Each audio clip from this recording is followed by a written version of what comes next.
Bismillahirrahmanirrahim. Assalamualaikum warahmatullahi wabarakatuh.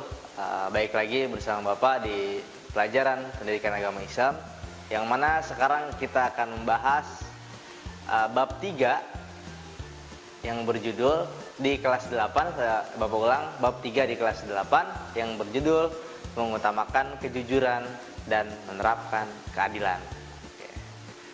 Untuk memulai materi pembelajaran kali ini, sama-sama kita membaca basmalah Bismillahirrahmanirrahim dan berdoa masing-masing. Oke, dilanjut.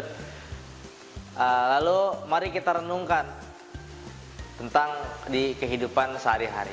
Pernahkah kalian dibohongi oleh teman-teman kalian? Bagaimana perasaan kalian ketika orang-orang membohongi atau teman kalian membohongi kalian? Tentu kalian akan sakit hati dan benci kepada teman tersebut. Demikianlah, berbohong kepada orang lain akan mengakibatkan sakit hati. Lalu setelah sakit hati muncullah rasa benci. Lalu setelah rasa benci dan muncul rasa saling tidak percaya antara satu dengan yang lainnya. Sesungguh jika ini terjadi, maka kehidupan akan kacau dan kehidupan akan penuh dengan perselisihan, perdebatan dan perselisihan.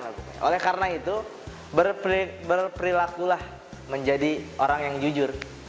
Berperilakulah jujur kepada siapapun, teman, orang tua, guru, dan juga yang lainnya. Karena dengan berperilaku jujur, kalian akan memiliki banyak teman dan dipercaya oleh orang lain. Karena kejujuran juga akan membimbing seseorang kepada kebaikan, dan kebaikan akan membimbing kepada surga. Nah, itulah pentingnya jujur. Karena jujur itu diberi kesempatan cuma sekali. Apabila satu kali kita berbohong, maka orang lain bakal tidak percaya kepada kita. Oke, kita lanjutkan. Lanjut. Pada dasarnya, setiap orang ingin diperlakukan dengan jujur dan adil, ya. Karena kedua orang tua akan sangat bangga jika anak-anaknya selalu jujur. Demikian pula Bapak Ibu guru, ya, sangat bangga jika anak-anak murid, ya, anak-anak siswa terbiasa melakukan perilaku jujur. Tentunya kalian juga akan senang dan memiliki teman yang selalu jujur dalam setiap keadaan. Karena teman itu ibarat cermin bagi kita. Kepribadian seseorang bisa dilihat dari teman dekatnya. Jika teman dekatnya orang-orang baik, maka kemungkinan besar dia orang baik. Demikian pula sebaliknya, apabila teman-teman yang memiliki akhlak yang buruk, maka bisa dikatakan dia juga buruk. Tapi tidak semua. Memang ada orang baik berteman dengan orang yang buruk. Tapi itu sangat jarang dan sedikit gitu. Kebanyakan ya orang-orang yang baik berteman dengan orang baik, orang buruk berteman dengan orang yang buruk. Meskipun tidak semua seperti itu. Kadang-kadang ada orang baik teman kepada orang yang buruk. Nah, begitu. Inilah pentingnya memilih teman yang berakhlak mulia, karena kita akan terbawa oleh teman kita. Oke, dilanjut. Mari kita lihat lingkungan sekitar. Ya, setiap hari media elektronik dan media cetak memberikan peristiwa tentang atau mengabarkan tentang rakyat yang berjuang mencari keadilan. Ya, mulai dari pembantu rumah tangga yang diperlakukan tidak adil oleh majikannya, sampai buruh yang dipermainkan pengusaha yang dipermainkan mulai dari pembantu rumah tangga yang dipermalukan atau tidak adil, diperlakukan tidak adil oleh majikannya, juga buruh yang dipermainkan usahanya juga, dan lain-lain gitu kan. Ya pokoknya elemen masyarakat yang berupaya mencari keadilan gitu untuk hak-hak mereka. Mereka berjuang dengan penuh harapan supaya hak-haknya diberikan. Karena merasa terzolimi. Jadi banyak demo-demo mengenai mencari hak untuk diberikan. Semua ini menggambarkan bahwa setiap orang ingin diperlakukan dengan adil. Ini gambaran, setiap orang selalu ingin diperlakukan dengan adil. Mau itu baik profesinya sebagai apa, mereka pasti pengen diperlakukan sebagai adil gitu. Bahkan Pancasila, ya sila kelima yang kita sudah hafal semua, yang berbunyi apa sila kelima? Keadilan sosial bagi seluruh rakyat Indonesia. Bukan keadilan sosial bagi sebagian rakyat Indonesia, tapi seluruh ya. Jadi seluruh orang masyarakat Indonesia yang hidup di Indonesia itu berhak mendapat keadilan. Akan tetapi realitanya mungkin sekarang banyak elemen masyarakat yang merasa diperlakukan tidak adil. Gitu. Keadilan merupakan modal dasar mencapai kesejahteraan bangsa tuh, ya. Karena keadilan adalah modal untuk kesejahteraan bangsa. Kalau nggak adil, maka bangsa kita tidak akan sejahtera sampai kapanpun, karena keadilannya tidak terpenuhi. Oleh karena itu, keadilan harus ditegakkan dengan penuh kesungguhan, gitu ya, harus ditegakkan. Lalu kejujuran dan keadilan merupakan dua sifat mulia yang harus dimiliki oleh setiap mukmin, oleh setiap muslim yang merasa beriman. Itu harus memiliki dua sifat, kejujuran dan keadilan. Keduanya harus ditanamkan dan dibiasakan ya, sejak dini. Jadi harus dari sejak kecil, sejak dini membiasakan untuk jujur dan untuk adil. Itu. Keduanya harus lalu di rumah dan di sekolah dan dimanapun harus terbiasa berperilaku jujur dan adil. Mau di sekolah, di rumah, gitu kan, di tempat pekerjaan atau di tempat main kalian, dimanapun kalian berada, pokoknya kalian harus menerapkan dua sifat ini, yaitu sifat jujur dan sifat adil. Apalagi kalian generasi muda, generasi muslim yang akan menjadi pemimpin bangsa di masa depan. Bangsa Indonesia membutuhkan pemimpin-pemimpin yang adil dan pemimpin yang jujur. Oleh karena itu, kalian harus memegang teguh nih kedua perilaku tersebut. Karena siapa lagi ntar yang mau meneruskan generasi bangsa berikutnya kalau bukan kalian. Jadi kalian ini adalah penerus bangsa. Oleh karena itu, selalu harus mengusahakan selalu berperilaku jujur dan adil, seperti itu. Lanjut. Yang pertama, jujur. Nah, anggota keluarga, baik itu ayah, ibu, mama, bapak, ya, ataupun ayah, bunda dan lain sebagainya, adik ataupun kakak memiliki hak dan bertanggung jawab masing-masing. Ya.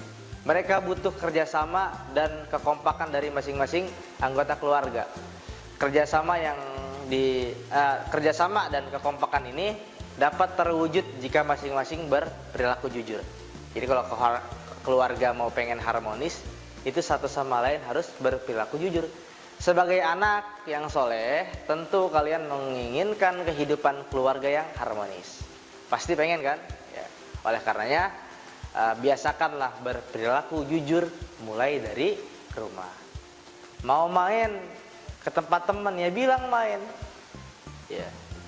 Mau ngerjain tugas ke rumah teman, bilang ngerjain tugas. Jangan pengen main, bilangnya ngerjain tugas. Mau izin mau ke rumah si Anu misalnya. Saya mau ngerjain tugas padahal pergi main. Naik motor kemana.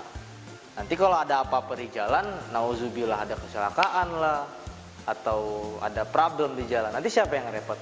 Orang tua kita juga. Makanya selalulah berperilaku jujur. Bilang aja orang tua, ya, jujur aja ke orang tua. Mau kemana, izin kemana gitu. Yang kedua, sifat adil. Adil itu berarti memberikan hak orang yang berhak menerimanya, menempatkan sesuatu pada tempatnya, bisa lah begitu. Meletakkan segala urusan pada tempatnya. Jadi itu yang dinamakan adil. Karena adil juga bukan berarti sama. Ini sekian, ini sekian. Bukan. Karena adil belum tentu sama. Karena adil itu menempatkan sesuatu pada porsinya. Botol Aqua 1 liter, ya diisinya 1 liter. Botol Aqua 250 mili, ya diisinya 250 mili. Nggak bisa kalau diisi 1 liter luber, kepenuhan.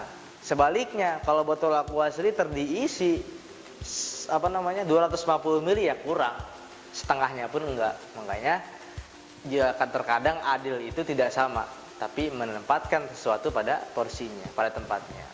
Orang yang adil adalah orang yang memihak kepada kebenaran, ya, bukan berpihak kepada pertemanan, persamaan suku maupun bangsa. Jadi yang dinamakan adil itu bukan berpihak kepada teman, mentang-mentang teman, oh ini mah harus adil, mentang-mentang sama-sama orang Sunda, sama-sama orang Jawa, atau sama-sama orang suku yang lainnya, jadi ini harus adil karena kita sama-sama satu suku, jadi adil. Nggak bisa. Maupun bangsa, mentang-mentang satu bangsa, orang Indonesia gitu, dia berbuat adil, nggak bisa. Semua itu harus berbuat adil, karena ajaran Islam menjunjung tinggi, ya, asas-asas keadilan. Hal ini bisa dipahami karena Islam membawa rahmat bagi seluruh alam, atau biasa kita sebut rahmatan lil alamin. Lanjut. Oleh karena itu, ya, teman-teman sekalian, adik-adikku, juga anak-anakku sekalian, setiap muslim wajib menegakkan kejujuran, ya, dan keadilan. Itu 2 poin di pembahasan inti di bab 3 ini, ya, di kelas 8 tentang kejujuran dan keadilan. Dalam posisi apapun kita harus menerapkan kejujuran dan keadilan. Apalagi seorang muslim yang nantinya akan menjadi polisi, jaksa, pengadilan gitu, atau hakim dan aparatur hukum yang lainnya, atau nanti mau jadi yang dihukum lah, harus menegakkan keadilan tanpa memandang suku, agama, ras gitu kan, dan status sosial. Jangan mentang-mentang dia orang kaya dibela, dan orang miskin nggak dibela, nggak bisa, nggak boleh. Karena harus adil. Karena hukum itu nggak bisa tumpul ke atas, tajam ke bawah, nggak boleh. Zolim gitu mah. Itu namanya zolim. Harus adil pokoknya. Kayak nanti kalian kalau ada yang mau jadi jaksa ataupun yang lain harus berbuat adil. Mungkin itu saja yang dapat Bapak sampaikan di materi kelas 8 tentang kejujuran dan keadilan. Mudah-mudahan dapat kita praktekkan dalam kehidupan sehari-hari. Ya, mohon maaf bila ada kesalahan. Bapak izin pamit. Assalamualaikum warahmatullahi wabarakatuh. Kunjungi sosial media lainnya seperti website kami di pkbmalkata.com, Facebook PKB Malkata Mananjaya, Instagram PKB Malkata _official. Dan terima kasih telah klik video ini. Jangan lupa like, comment, share, and subscribe untuk menunjukkan dukungan kamu terhadap channel ini. Enjoy the video, PKB Malkata.